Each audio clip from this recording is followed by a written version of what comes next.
Hi friends, today discuss about processing device. We already discuss about some input devices and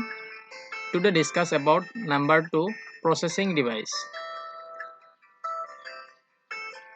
We know computer has work IPO circle, input processing and output. আমি আগতেও আলোচনা কৰি আহিছিলোঁ যে কম্পিউটাৰটো এটা IPO সাৰ্কুলৰ দ্বাৰা পৰিচালিত হয় ইনপুট প্ৰসেসিং আউটপুট আমি প্ৰিভিয়াস ভিডিঅ'ত অলৰেডি ইনপুট ডিভাইসসমূহৰ বিষয়ে আলোচনা কৰি আহিছোঁ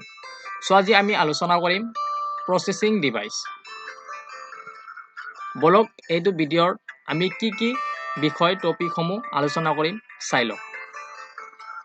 number 1 what is processing device How many parts of processing devices? What is memory unit and its uses? Control unit and its uses. Arithmetic logic unit and its uses.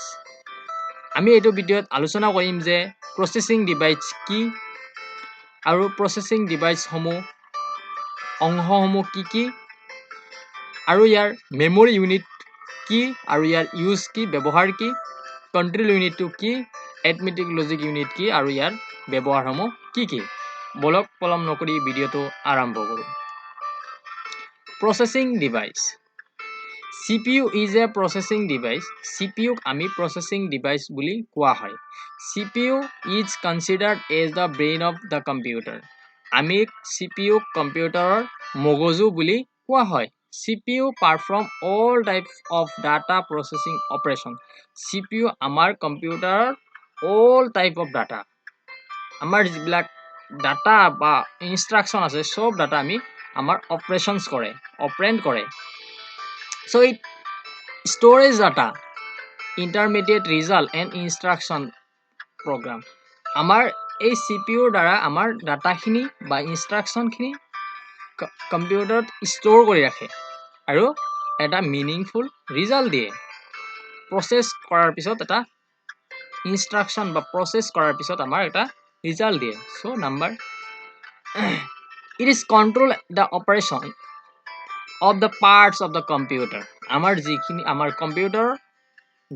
গোটেইখিনি parts সমূহ গোটেই অংশসমূহ এই CPU দ্বাৰা control কৰি ৰাখে it has three main parts আমাৰ CPU ৰ তিনটা মেইন অংশ আছে Number 1 memory or storage unit Number 1 ত আছে memory or storage unit Number 2 control unit আমাৰ control unit বলা এটা অংশ আছে CPU ৰ ভিতৰত Number 3 arithmetic logic unit arithmetic and logic unit আমাৰ CPU ৰ ভিতৰত অংশ এটা আছে এই তিনটা আমাৰ মেইন পাৰ্টস সো আমি এতিয়া আলোচনা কৰিম Number 1 memory or storage unit memory or storage unit to কি কেনেকৈ আমি ইউজ কৰো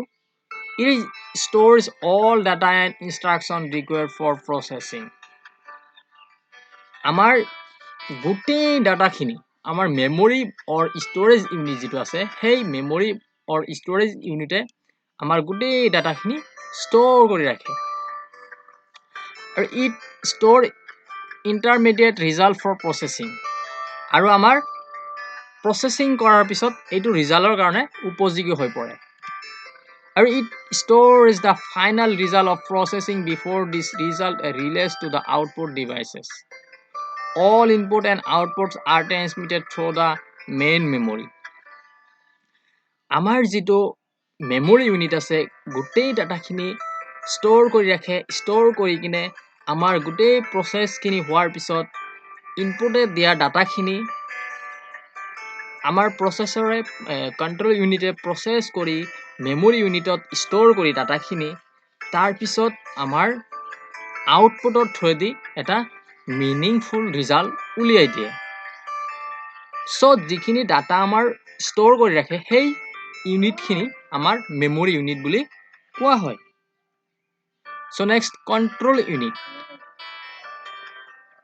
it is responsible for the controlling the transfer of data and instruction among other units of a computer. It manages and coordinates all the inputs of the computer. It obtains the instruction from the memory, interprets them, and directs the operation of the computer. It communicates with input-output device for the transfer or data or result from storage. It does not process or store data. আমাৰ control ইউনিটে কাম কি control unit হল আমাৰ কম্পিউটাৰৰ যিখিনি গোটেই data বা ইনষ্ট্ৰাকশ্যনখিনি আমাৰ কম্পিউটাৰৰ ভিতৰত সোমাই দিয়াৰ পিছত মেমৰি ইউনিটে ষ্ট'ৰ কৰি ৰাখে ষ্ট'ৰ কৰাৰ পিছত আমাৰ যিটো কন্ট্ৰোল ইউনিট আছে গোটেই ডাটাখিনি কন্ট্ৰোল কৰি ৰাখে কন্ট্ৰোল কৰাৰ কাৰণে আমাৰ এই কন্ট্ৰোল ইউনিটে কাম কৰে আমাৰ যিটো ইনপুটৰ থ্ৰু দি যিখিনি ডাটা দিয়া হয় সেই ইনপুটৰ থ্ৰু দি ডাটাখিনি আমাৰ কম্পিউটাৰৰ ভিতৰত সোমোৱাৰ পিছত আমাৰ যিটো কন্ট্ৰোল ইউনিট আছে গোটেই ডাটাখিনি কন্ট্ৰোল কৰাৰ পিছত এটা প্ৰসেস কৰাৰ পিছত তাৰ পিছত আমাৰ যেটো আউটপুট থাকে আউটপুটৰ থ্ৰু দি এটা মিনিংফুল ৰিজাল্ট এটা উলিয়াই দিয়ে আমাৰ এই কন্ট্ৰোল ইউনিটে ডাটাখিনি ষ্ট'ৰ কৰি নাৰাখে আমাৰ ডাটাখিনি কন্ট্ৰোল কৰি ৰাখে ষ্ট'ৰ হোৱা ডাটাখিনি কন্ট্ৰোল কৰি ৰাখে সো নেক্সট আলো arithmetic logic unit. This is unit consists of two subsection namely arithmetic section and logic section. আমাৰ আলো arithmetic and logic unit এটো দুটা সাবসেকশন আছে নাম্বাৰ 1 arithmetic section আৰু logic section so arithmetic section আমি যদি arithmetic section to চাও arithmetic section to হল যে এনেকুৱা the function of arithmetic section perform arithmetic operation like addition, subtraction, multiplication and division. All complex operations are done by making repetitive use of the above operations. আমাৰ যেটো arithmetic section আছে সেই arithmetic section to আমাৰ কামটো হল যে কম্পিউটাৰত যিখিনি mathematical কাম আছে সেই mathematicalৰ ভিতৰৰ যিখিনি addition যোগ কৰাৰ কাৰণে subtraction মাইনাস কৰাৰ কাৰণে মাল্টিপ্লিকেশন ইনটু কৰাৰ কাৰণে আৰু ডিভিশন মানে ডিভাইড কৰাৰ কাৰণে হৰণ কৰাৰ কাৰণে আমাৰ যিখিনি প্ৰয়োজন হয় ইনপুটে দিয়া বস্তুখিনি আমাৰ সিপিইউৰ ভিতৰত সোমাই দিয়াৰ পিছত যিখিনি এডিশন সাবট্ৰেকশন মাল্টিপ্লিকেশন এন্ড ডিভিশন নৰ কামখিনি কৰে সেই গোটেই কামখিনি কৰাৰ যেটো সেকশন থাকে সেইটো হল arithmetic section আলুৰ ভিতৰত arithmetic sectionে আমাৰ এই কামখিনি কৰে so next logic section আমাৰ logic sectionে কি কৰে the function of logic section is to perform logic operations such as comparing selecting matching and merging of data আমাৰ যেটো লজিক সেকশন আছে সেই লজিক সেকশনটো আমাৰ কি কাম কৰে যে যিবিলাক আমি ইনপুটৰ থ্ৰু দি ডাটা বা ইনষ্ট্ৰাকচন সোমাই দিও সেই ডাটা বা ইনষ্ট্ৰাকচন সমূহ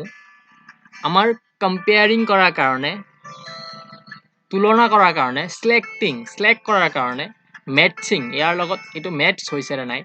এট মাৰ্জিং অফ ডাটা আমাৰ ডাটাখিনি compare selecting match and merging কৰাৰ কাৰণে আমাৰ এই লজিক সেকশনটো ইউজ কৰা হয়